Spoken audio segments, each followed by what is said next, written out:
السلام علیکم۔ پشاور سے خالد خان آپ دوستوں سے ہم کلام ہوں۔ دنیا بہت تیزی کے ساتھ آگے بڑھ رہی ہے، ایک برق رفتاری ہے دنیا میں، ان کے ہر شعبے میں وقت بھی تیز ہے۔ لیکن ہم بحیثیت پاکستانی دنیا کی کسی بھی ملک سے کم نہیں ہے۔ دنیا میں اگر education, health, agriculture, science, technology, اگر ان میں برق رفتاری ہے اور وہ تیزی سے آگے بڑھ رہے ہیں، تو ہم بھی اپنی جگہ پہ رکے ہوئے نہیں ہیں۔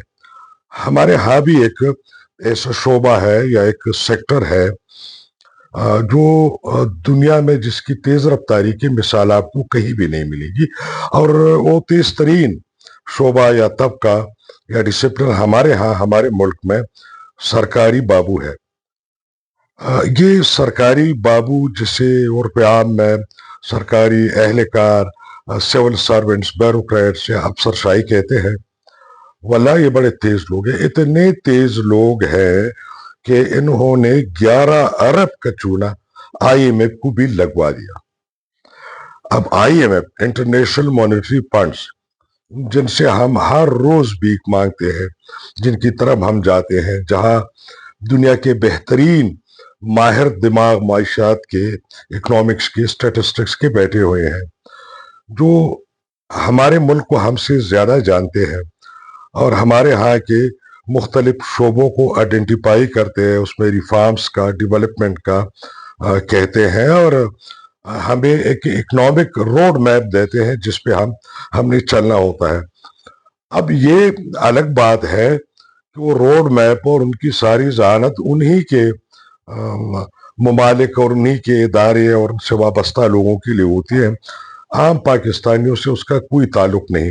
ہاں، البتہ آئی ایم ایف کے امداد سے خواص پاکستانی اشرافیہ وہ ضرور مستفید ہوتے ہیں، تو یہ جانتے ہوئے بھی کہ وہاں کتنے اعلیٰ دماغ کے لوگ بہترین ٹیکنالوجی کے ساتھ بیٹھے ہوئے ہیں، لیکن ہمارے بابو لوگوں نے کوئی بھی شرم کا مظاہرہ کیا، نہ کسی خوف خطر کا، اور 11 ارب کا چونا لگا دیا۔ آئی ایم ایف نے اس پہ شکوہ کیا، جواب طلبی کی، اور ان کو کہا کہ جو غلط اعداد و شمار ہے آپ ہمیشہ اپنے قوم کو بھی دیتے ہیں، تو اس سے گریز کیجیے گا، قوم کو بھی اعتماد میں لے کے درست جو ڈیٹا ہے وہ ہمیشہ شیئر کریں اور ہمارے ساتھ کبھی یہ ہاتھ کرنے کی کوشش نہ کرے۔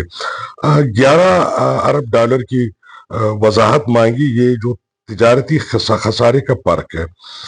آئی ایم ایف کی کنڈیشن تھی کہ آپ کا جو امبیلنس ہے، جو آپ کے توازن نہیں ہے، جو تجارتی خسارہ ایکسپورٹ امپورٹ میں جو فرق ہے، اس پہ اور کم ہونے کے لیے جو مشورے دیے تھے اور جو معاہدہ طے ہوا تھا، اس پر عمل نہ کرتے ہوئے 11 ارب کے غلط اعداد و شمار آئی ایم ایف کو تما دیے گئے تھے، یعنی 11 ارب کا خسارہ ان سے چھپایا گیا تھا۔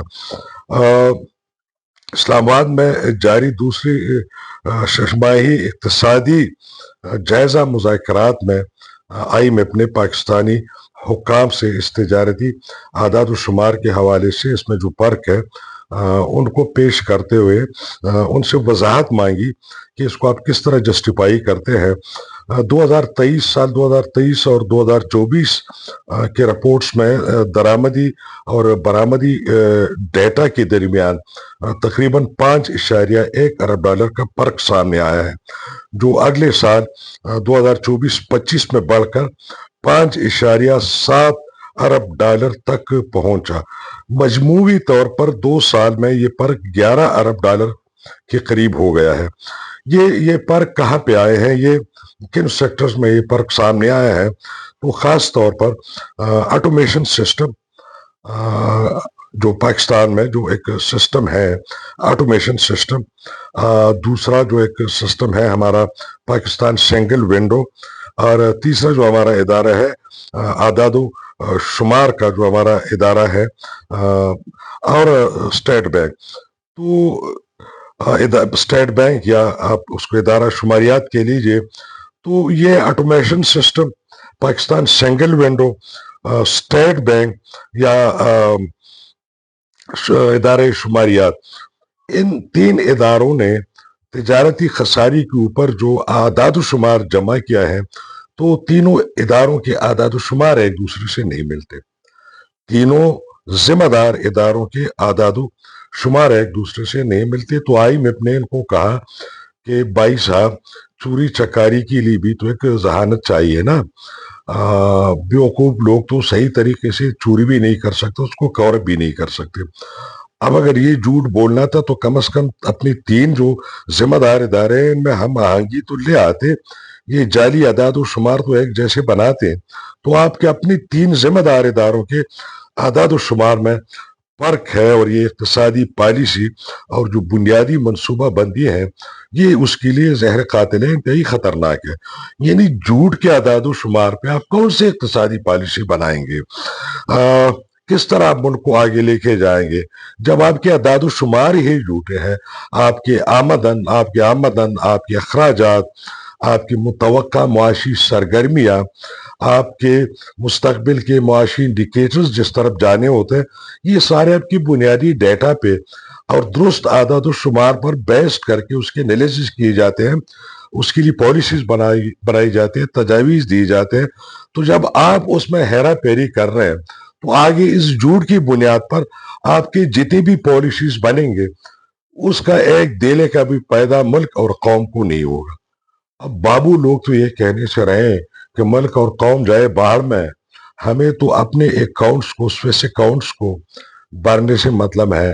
ہماری اولادیں باہر پڑھ رہے ہیں، ہمارے باہر اپارٹمنٹس ہیں، ہم جائیدادیں لے رہے ہیں، پر ہم نے ریٹائر ہونا ہے، ہم نے جانا ہے، اور جانا بھی اس شان سے ہے کہ اپنے جہازوں میں جانا ہے۔ تو بہرحال یہ تو کہنے سے رہے۔ تو اچھا، یہ فرق اس کی پر نشاندہی بھی آئی ایم ایف نے کی۔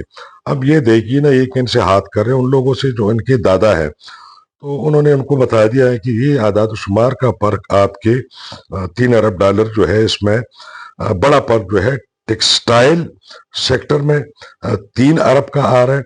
یعنی یہ جو چوری چکاری ہوئی ہے، یہ ٹیکسٹائل سیکٹر میں $3 ارب کی ہوئی ہے۔ اور ذہن میں رکھیے گا کہ ابھی کوئی 2-3 دن قبل گل احمد ٹیکسٹائل نے اپنا جو ایکسپورٹ پروڈکٹ ہے اس کو بند کر دیا۔ کیوں لوگ بند نہیں کریں گے؟ ٹھیک ہے نا۔ اب ان کے ٹیکس قوانین، ان کے دوسرے جو رولز ریگولیشن ہے، ریگولیٹری اتھارٹیز ہے، اس کو تو ایک طرف۔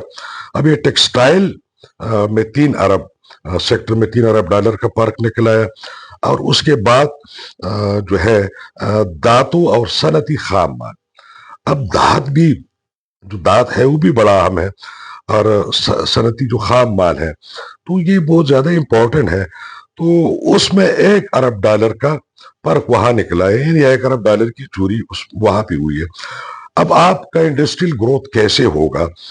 ظاہر ہے کہ جب آپ کی پروڈکشن بڑھے گی، کوالٹی کنٹرول ہوگی، ویلیو ایڈیشن ہوگی، آپ کا ایکسپورٹ بڑھے گا، آپ کے امپورٹ کم ہوں گے، تو اس سے آپ کے اوور آل جو ہے معاشی سرگرمی اور اقتصادی ترقی بڑھے گی۔ تو اتنے امپورٹنٹ سیکٹر میں ٹیکسٹائل، جو ایک طرح سے پاکستان کا بیک بون ہے، $3 ارب کا خسارہ اور چوری وہاں، اور پھر دھاتوں میں اور صنعتی خام مال میں $1 ارب کا چونا وہاں لگا دیا۔ تو ماہرین معاشیات کے بھی کہنا ہے، مختلف ماہرین ہیں جو اقتصادی ماہرین معاشیات کے، اور آئی ایم ایف کا بھی انہوں نے، آئی ایم ایف نے بھی ان پہ یہ واضح کیا کہ ان اعداد و شمار کو درست کیجیے گا، ورنہ اس کے جو برے اثرات ہیں براہ راست پاکستان کی معاشی نمو اور برآمدات پر پڑیں گے۔ جو آپ کی اکنامک گروتھ ہے، معاشی اقتصادی نمو ہے، اور آپ کی جو برآمدات ہے، سب سے زیادہ نقصان ان کو ہوگا اگر آپ ان غلط اعداد و شمار کے ساتھ جائیں گے۔ تو جو آپ کا حجم ہے، تجارتی توازن کا جو حجم ہے، وہ مزید غیر متوازن ہوگا، اور اس پہ بہت بڑا فرق پڑے گا۔